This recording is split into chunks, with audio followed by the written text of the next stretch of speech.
нэр дэвшигчтэй холбоотой асуултууд байсан. Гэхдээ хурлын процесстэй холбоотой хоёр үг хэлмээр санагдаж байна. Өнөөдөр үндсэн хуулийн дээр төрийн эрх барих дээл байгууллага бол улсын хурлаа. Ерөнхий сайдыг томилох чөлөөлөхний бүр эрхийг хинтэй ч уулзахгүйгээр эдэлдэг байгууллагын энэ нэг намын хурал шиг явж ерөөсө болохгүй. Ерөнхий сайдад нэр дэвшигчтэй ярьж байгаа мөртлөө улсын хурлыг удирдах байгаа даргамж тэр гишүүч тэр зандан даргаал гэдэг юм. Зандан шатар даргаал гэдэг. Нам дотроо дарга байж болно. Энэ танхимд ерөнхий сайдад нэр дэвшигч. Ерөнхий сайдад нэр дэвшигчээс асууж байна. Хоёрт нь хоёр ч улсын хурлын гишүүний амнаас гарлаа. Ерөнхийлөгч ийм мундаг нэр дэвшигчийг тодруулж саналаа оруулж ирлээ гэж. Үндсэн хуулиар ийм юм байхгүй шүү дээ. Үндсэн хуулиар маш тодорхой заасан байна. Ерөнхий сайдад нэр дэвшүүлэх хэрэг бол олон суудлаа авсан нам. Ерөнхийлөгчөө зөвхөн улсын хурлд оруулж ирж байгаа. Гэтэл энэ ерөнхий сайдыг нэр дэвшигчийг ерөнхийлөгч оруулж ирж байгаа юм шиг яриад эхэлж байна. Би энэ үйл ойлгох байдлыг хоржонтой бөгөөд хорон үгээр давхар санаа илэрхийлж байгааг чинь амдуу ойлгосон байж магадгүй. Нам дотор болсон үйл явцаа хараад дараагийн ерөнхий сайдыг сонгуулийн үр дүнгээр биш ерөнхийлөгч оруулж ирж байна гэдэг бухимдлаа улсын хурлын чуулган дээр дайж хэлсэн байж магадгүй. Хэн нэгний хүн ерөнхий сайд болох ёсгүй шүү. Монгол улсын ерөнхий сайд хэн нэгний гар үлийн үзүүрт зарагддаг, ордны хувилдаанаар орж ирдэг байж болохгүй шүү. Тэрийг хэлж байгаа. За зандан шатар гэдэг хүн урдаа их ажилласаа илүүтэйгээр ардаа үлдээсэн мөрхтэй. Ямар бодлого баримталдаггүй, ямар хандлага илэрхийлдэггүй, хувийнхаа хувьд ямар зарчимтай улс төрчүү гэх мэтлэн. Би бол 5 зүйл ярих гэж бодсон юм.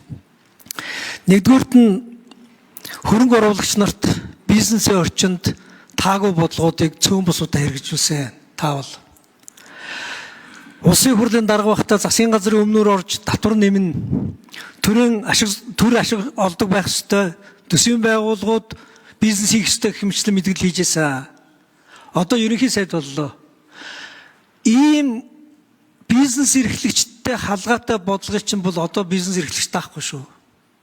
Тийм учраас энэ бодлогын алдаагаа битгий дахид давтаарай гэж хэлж байгаа. Хоёрт нь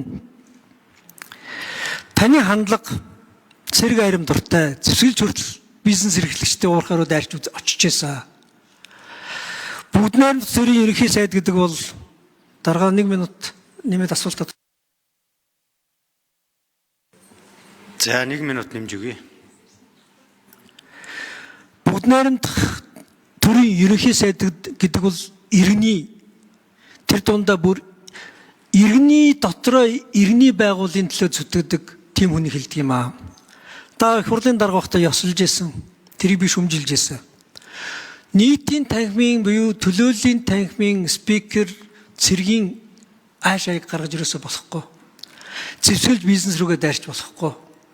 Тийм учраас бүгд найрамд тэрийг баталгаажуулахын тулд энэ шашны баянд цэргийн дэглэмээс холуур явдаг ерөнхий сайд байгаасаа гэж хүсэж байна. Гуравт нь улсын хурлын дарга багтаа та Орос Монголын парламентын хамтарсан комисс суралдуулж байсан.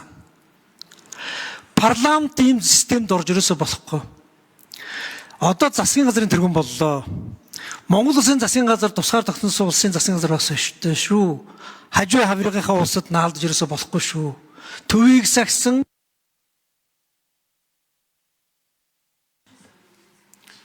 За Тэмүүжин шүүг хэллээ. Хасуурын гав гişүн асуулт. За зандан шатар дарга. Нэр дэвшигч зандан шатар хариулт өгнө.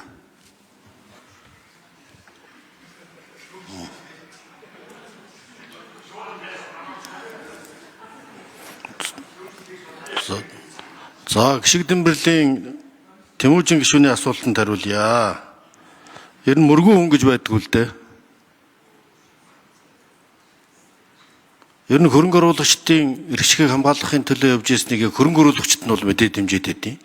Дондор нь улс төрчид болохоор тэгж Монгол улсын хуулийг зөрчөөд, хууль шүүхийг авилгадаад Монгол төрийн дээр сандаалаа сууж ирсэн бүгд найрамд хатад ард улсын 2 иргэн цагдаагийн байгууллага хүртэл хуваагдаад ахуулдаад авцсан байсныг бид нар дасан зогсоох арга хэмжээ авсныг зэвсэг техник хагнуулсан юм шиг ярих нь утгагүй.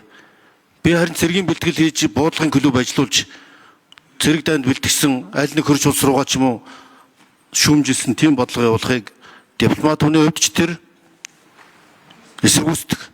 Харин ч би гадаад харилцааны сайдаар ажиллаж байхдаа гадаад бодлогын үзэл баримтлалд 3 төч хөршийн бодлогыг бодиттойгоор цаасан дээр тусгаж гадаад бодлогын үзэл баримтлалыг улсын их хурлаар санаачлж батлуулсан. Тэнд 3 төч хөршийн бодлогыг тодорхойлж арчлал, хүний эрх, зах зээлийн зарчимд нийцсэн үнд зүйлийн хөршүүдийг 3 төч хөршөөг нь тодорхойлсон. Монгол улсын газар зүйн нөхцөл байдал бол бид гадаад бодлогын үзэл баримтлал тодорхойлсноор манай гадаад бодлогын тэргүүлэгч бол 2 хөрштөөгөө тэнцвэртэй харилцах явдал байдаг. Энэ бол Монгол улсын язгуур эрх шигт тусгаар тогтнол аюулгүй байдлын үндэстэй холбогдсон үндэсний аюулгүй байдлын үзэл баримтлал, гадаад бодлогын үзэл баримтлал улсын их хурлаар батлагдсан юм чиглэл хандлага байгаа юм. Тийм учраас би одоо бууз зурж яснаас биш бууз зэвсэг агсаад буудлагын тэмцээн зохион байгуулж бэлтгэл хийж явсангүй. Ийм учраас өгүүлдэл хоёр бол зөрүүгүй байх ёстой, тайлбар бол өөр байх ёстой гэж бодож байна.